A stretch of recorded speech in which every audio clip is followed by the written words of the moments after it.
तो आप दूसरे विद्यालय में रहते। इसलिए सबसे महत्वपूर्ण है कि किसी भी कार्य को करने के लिए हम लोग अनुशासित रहें। सबसे महत्वपूर्ण क्या है? अनुशासित रहें। जितना बढ़िया आप अनुशासित रहेंगे उतना जल्दी जिस उद्देश्य से आप विद्यालय परिसर में आ रहे हैं वो उद्देश्य की पूर्ति होगी। यदि आप इस कैंपस में है, बाउंड्री के अंदर बैठे हुए हैं, तो सामान्य जो बच्चा कहीं खेत में है, कहीं घूम रहा है, उससे आप अलग हैं। अलग है कि नहीं है? अलग है तो अलग दिखना भी है। दिखने का मतलब है कि आपका परिणाम ही आपको अलग करेगा। कहीं आप सरकारी नौकरी पा जाएंगे, कहीं अच्छे पद पर हो जाएंगे, कोई बहुत मेहनत करके अच्छे बिजनेसमैन बन जाएंगे। ये आपके अनुशासन से ही ये चीजें चलेंगी।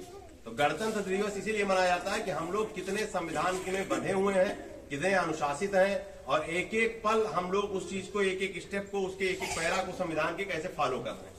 ये सब बहुत बार हम लोगों ने आपसे आकर डिस्कस किया है कि यहाँ गणतंत्र दिवस, बाबा भीमराव अम्बेडकर जी का योगदान, आपके महात्मा गांधी जी का योगदान, अन्य आपके जो भी जवाहरलाल नेहरू जी का योगदान, वो सब सामान्य बातें हैं। अब इस समय ये बात है कि हम 50 साल पूरा कर चुके हैं संविधान में, तो हमारे लिए जरूरी कि हम उसको कितना फॉलो कर रहे हैं, मतलब कितना लागू करना चाह रहे हैं जीवन में।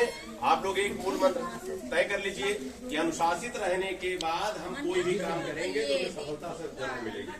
सबसे महत्वपूर्ण है कि हम छोटी छोटी चीजें जान रहे हैं कि नहीं जान रहे हैं। उससे भी ज्यादा महत्वपूर्ण है कि हमें उसे जान रहे हैं तो उस नियम का पालन कर रहे हैं कि नहीं कर रहे हैं। और अनुशासन आपको कोई पढ़ने में हर जगह लिखा नहीं मिलेगा, आपको अपने मन में लाना पड़ेगा। संविधान के लिए जरूरी है कि जो भी संविधान तैयार किया गया, आज पूरा देश उसको पालन कर रहा है कि नहीं कर रहा है। जबकि वो संविधान बना कि आजादी के पहले का, कब का बना?